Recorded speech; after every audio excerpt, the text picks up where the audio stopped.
might start. Clara? Hi, Pep. I think it's fair to say that the club were very annoyed at Jurgen Klopp's comments a week ago about City's financial power, being able to do whatever they want, how no one can compete with City.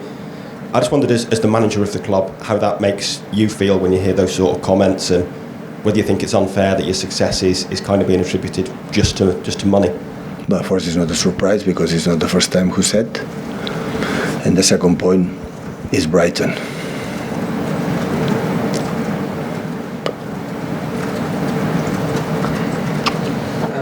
Along similar lines, I mean, Jurgen said the other day that there was a ceiling, or there was no ceiling, sorry, for yourself, Newcastle and PSG, but there are ceilings for other clubs.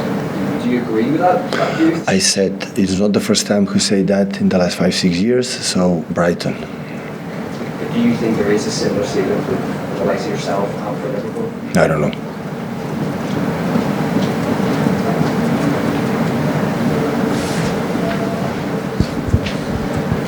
Pep, the behaviour of managers on the touchline has really been the focus of the week. How difficult is it when you're there to keep hold of your emotions and not step over the line and make sure that you're there on the touchline with your team? Yeah, we have a lot of cameras. We are already under control, so it can happen. It happened to me as well many times. So I wonder when I'm sitting here, I can control my emotions perfectly.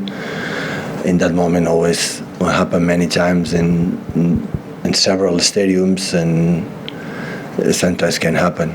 But at the end, remains who you are. So it can happen. So it can happen to me.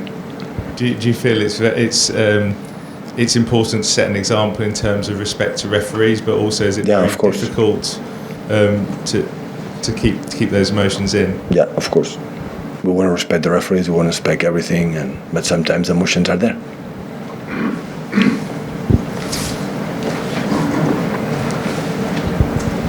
Hi Pep, you often say it's sort of important to see how your team reacts after a defeat.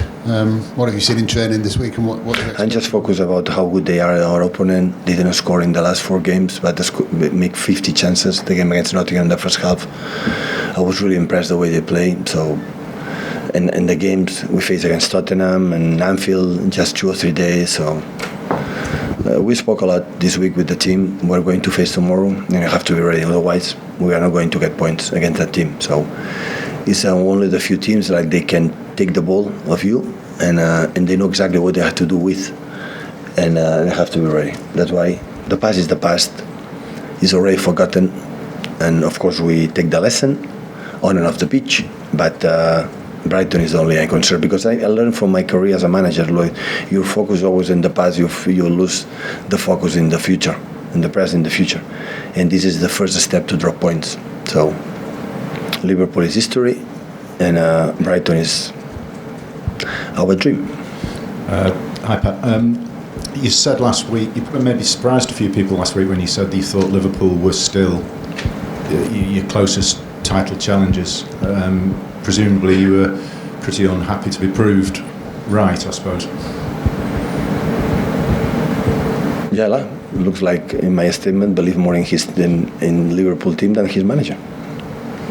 And and they've had another win this week. You presumably still hold to that view that they... It's just 10 fixtures, so World Cup in the middle, a lot of games to play, Europe involved and cup competitions involved, fringes involved.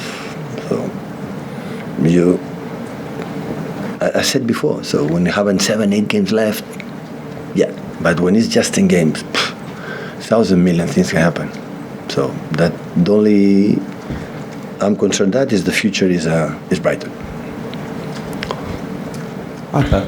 You mentioned before that you've been here almost 7 years now. I mean, does it get boring and tiresome and frustrating that we're still talking about money and ceilings, Abu Dhabi and the oil? I mean, it's been 7 years of this now. Does that not get you down? It's what it is. Doesn't bother you? It's what it is. Brighton and try to play better and win games. It's what it is. To Rob, please. Chris, pass it back over. Thank you.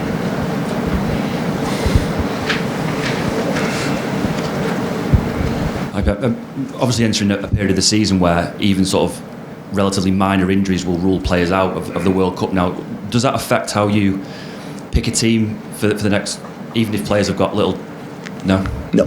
Have you had to have conversations with... Because obviously it's only natural that a player, if he's worried about his fitness, he's going to start looking at the World Cup and thinking... He will not play.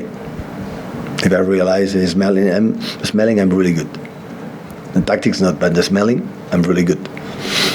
And what happens is I'm going to play. Is that something that you're going to have to be aware because of? Because it's more risky. He will get injured when he's not ready. When you are focused, you don't get injured.